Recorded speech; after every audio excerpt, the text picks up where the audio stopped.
guys. I'm sorry I'm not there again today. So I'm going to walk you through this assignment. I wanted to do a lot of group work with this assignment, but I've revamped it for you to do it on your own.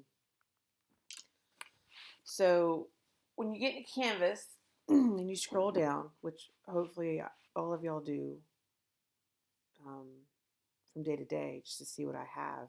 Sometimes I have this up, sometimes I don't. I know I'm not perfect, but I have this ready for you today. You need to open your L3.6 student workbook. You're going to need this to complete parts within lesson 3.7. You need to open lesson 3.7 instructions. And then this is kind of the progression through 3.7 right here. And the link to the video is going to be above this. You're going to see that when I'm done with this video. I do still expect you to read today because 3.7 is really not that lengthy. So you should have more time than 25 minutes to read. If you want to read first and go ahead and time yourself, read first and then do this, you should have plenty of time in class to where if you finish this early, you just pick your book back up and read again. If you did not do a reading response from last day we were here, last Tuesday, I want you to get that done. What I would wanted to do was for you to find a multiple meaning word when you read your book and find that word that was used in a figurative sense. So we talked about the word green and how green is technically a color, but there's so many different ways to use the word green and what it can represent. So I want you to find a word that's being used not in its literal form. I want you to list that word in your journal. Go ahead and look up its literal meaning. And then give me the sentence you found it in, and then give me the new meaning based on the context, how the word's used in that sentence. So if you didn't do that on Tuesday, I want you to definitely do that today in your journal. If you did that on Tuesday, that's great. You just have to worry about getting your 25 minutes in. So I'm going to go ahead and proceed through this lesson. And again, it's your choice whether you want to start with independent reading. Raise your hand, and you can either use the timer on your phone if the sub is okay with it, or look at the clock on the wall, and you just have to check that clock. I'd rather, no, you're not checking it every 5 minutes, but, do the best you can with what you got. So I've got lesson or L3.6 workbook. I have that pulled up. This should all have nice colors on it. Should all be highlighted. This should be completed. And this should already be submitted from Tuesday. So if you didn't get this finished, this needs to be finished, submitted, and come back to this assignment. And you need to kind of do it quickly so you don't fall behind.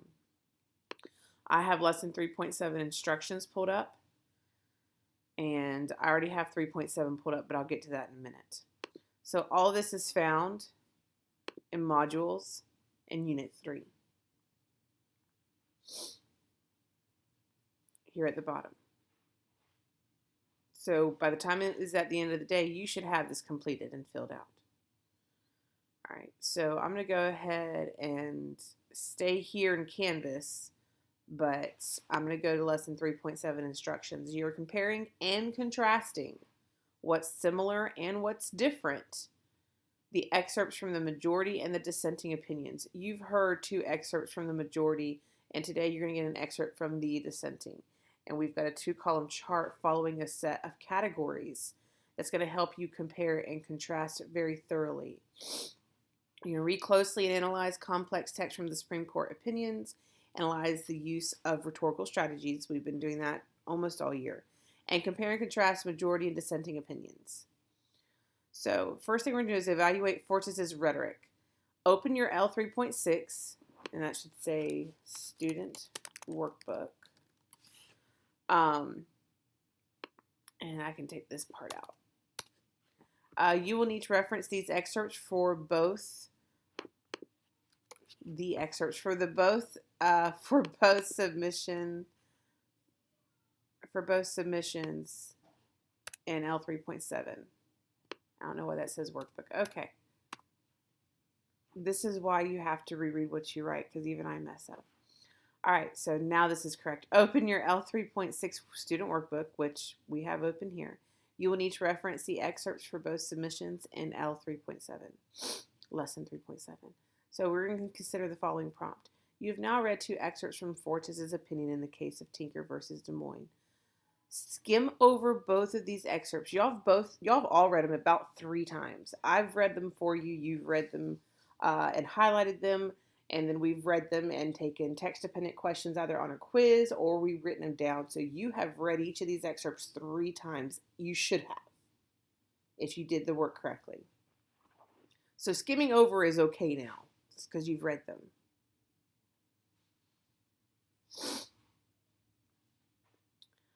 I want you to star or highlight, or I know you really can't physically start. Do whatever you need to do to remember which sentences the 2 that you're going to choose, that you feel are the most convincing, where Fortes truly convinced you. And in your opinion, what makes those sentences the most convincing? In module unit 3, go to L3.7 discussion and give me your answer in the prompt following this layout. And I'm going to bring this up here. So I want you to type the first sentence you selected. Give me the excerpt number, paragraph number. So you're giving me the sentence. Go ahead and put sentence in quotations because you're quoting, and then you're citing. We're still practicing those particular citing references. And then explain to me what makes it the most convincing in your opinion. Type the second sentence you selected, period. And it should have quotations. If this helps y'all to see it, I'll do this. All right. Parentheses, excerpt number. I don't know if it's going to be 1 or 2. Paragraph number. I don't need a sentence number. I can find it. And then explain what makes it the most convincing. So that's part 1. So when you go back into Canvas, you can go straight here into this discussion. And a lot of people want to start typing in here. I don't know why. If you read search entries or author. So I don't know why y'all want to type in here. Hit the reply button. Reply. And now you've got this box to type in. All right. And you still have the same prompt here in case you need to, reminder of what you're writing about. So type in your stuff and hit post reply. Okay? And then you are done with that particular bit, and you can hit the next button down here, and it's going to take you straight to the 3.7 assignment that we will be in next. All right, using soapstone as a lens for analysis. This is just telling you what soapstone is. You can pause this video, read through this, take some time. What is each of it's an acronym. So what does each of these letters stand for? You got speaker. What can you tell about the speaker? Occasion. What event or situation prompted the creation of this text? Audience. Who is the intended audience? And it's never just you. Purpose. What is the author's reason for creating the text? What does the author want the audience to think or do? Subject. What is the topic of this text? And tone. What is the speaker's attitude towards the subject? So now we're going to model an analysis of the majority opinion. So you need to open 3.7 here. And I already have that open. It looks like this. You have 2 columns, the majority opinion, the dissenting opinion. And soapstone the acronym has its own rows. Speaker, occasion, audience, purpose, subject, and tone. And then you'll find that you've got the 3rd excerpt down here, but we're not going to get there just yet. Okay. Within these charts, I have already provided you with each category for the soapstone strategy in regards to the majority opinion. Read through and make notes on areas that confuse you or any aha moments. You may either use the comment feature or the highlight feature. If you use the highlight feature, please provide me with a key as to the color that represents confusion and aha. So what I want you to do is read through here and thinking about soapstone category in the 2 excerpts from 3.6 workbook. How did I fill this out? So if you want to do highlighting, and that's fine. When I say make a key, what I mean is you can oh, put your cursor up here and put the word confused and put the words aha. And then if you want confused to be represented by green, highlight confused green. If you want aha to be represented by pink, highlight ahas in pink. So now I have a key. I know that your greens mean you're confused, and your ahas mean, or your pink means that you've like had an aha, like, okay, now I get it moment. So that's what I mean by give me a key. Or you can use the comment feature. It's up to you what you like use, what is the easiest for you to use. So I'm going to give you some time to do that. Pause this video and get this read and roughly annotated so you know what it is you're looking at when you consider soapstone and you're starting to consider compare and contrast.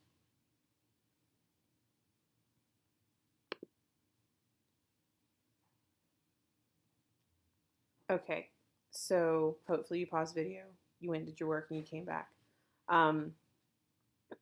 So comparing and contrasting majority and dissenting opinions is what we're getting into now. The court issues a majority opinion when more than half of the justices agree on the court's decision. Justices who disagree with the majority opinion may issue one or more dissenting opinions, explaining why they disagree with the majority opinion. In the case of Tinker versus Des Moines, a 7-2 decision, Supreme Court Justice Hugo L. Black wrote the dissenting opinion. Before we open Black's dissenting opinion in regards to the soapstone, which categories do you think should have similar, if not identical, descriptions for both the majority and dissenting opinions? So let's go back and look at soapstone. So, in all honesty, the speaker is going to be very similar. So you can copy this, and you can even copy the whole thing. So Control C, Control V, but it's not, Fortis is not the dissenting opinions speaker's name, it's Black. So there's one. Occasion. Fortis is delivering the Supreme Court's majority opinion in the Supreme Court case Tinker versus Des Moines, representing the view that the armbands represent pure speech. So you can even take a lot of this and pull over to the occasion. This is going to be very similar as well. And I would get to representing the view that the armbands represent, and I would not keep pure speech because he's not going to be for that. So change this to Black is delivering the Supreme Court's dissenting opinion in the Supreme Court case Tinker versus Des Moines, representing that the view that the armbands represent. And you need to then read the excerpt here in a minute, and what really is he representing?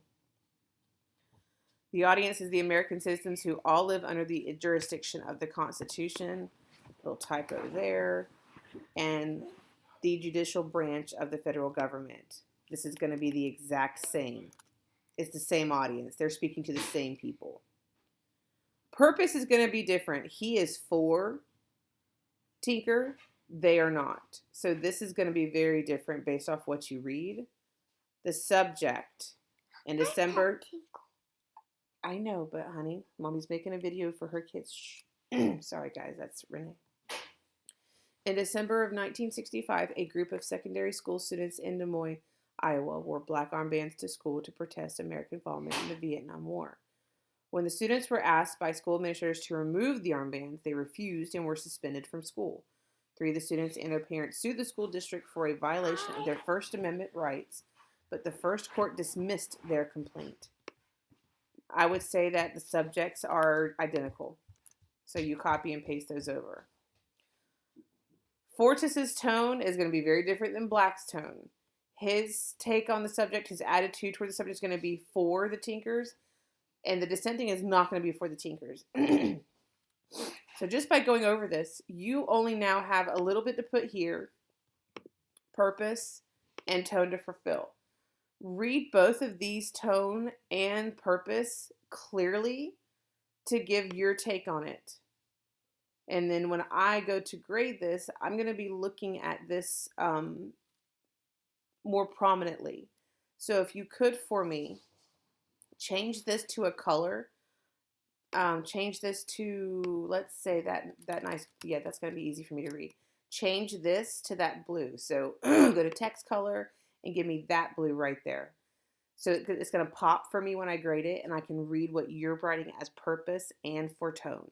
So change both purpose and tone to that blue color. So you just put the cursor there, hit the text color, and hit that blue right there, third from the left, blue. And then now your answer will really pop for me, and I can see it really good. Okay, so before you write your answer, you got to come down here and read the dissenting opinion. So we just looked at the categories that have similar and identical descriptions.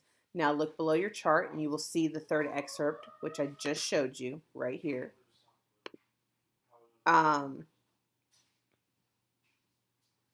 Read and annotate the text for thorough understanding, keeping the soapstones categories in mind. You're looking for what Justice Black is representing, what he thinks the armbands represent, because he does not think they represent pure speech. They represent something else. They represent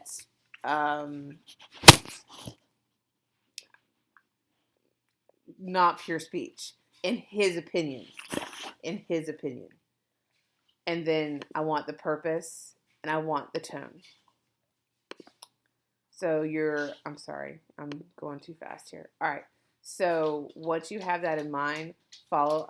And I kind of already, I wanted to give you a lot of these answers, but I'm thinking that with as much as you've got here, I would really like to see what y'all come up with for tone and purpose. I really want to see what you can do here. So try your best. I'm not looking for perfection. I'm looking for the best you can possibly do. So submissions for this lesson is 3.7 discussion and L 3.7. And when you're done, if you get finished early, make sure you pick up your book and you read. And that is it for today. So at the end of the day, in all honesty, when you look at module unit 3, this whole module should be finished. You should be down to here. And what we're going to do is we're going to get through 3.8 and 3.9. And then after 3.9, we're going to take a learning checkpoint in College Board for your first grade going into Skyward. I've had somebody email me about not having grades in Skyward. Guys, I'm not going to give you a checkpoint until I know that we are halfway through at least a unit. And we're not yet. There's 18 lessons in this unit, so we are not even halfway. We will be halfway after lesson 9. What you can show your parents is the grade you have in Canvas. So today, as I sit here with my daughter, I'm going to get a lot of this grading done of all these assignments we've been working through in term 3. So when you pull up your grades in Canvas, you should see a high percentage of stuff completed. If that's low, that means you're not going to do well on the College Board. You might not even get to take the College Board exam if you haven't done any of these assignments, giving you that 55. All right, so that is it for today. I hope you have a good day. Please mind the sub, sit in your assigned seats, and I probably should have said that in the beginning, but well. And I will hopefully see you next week.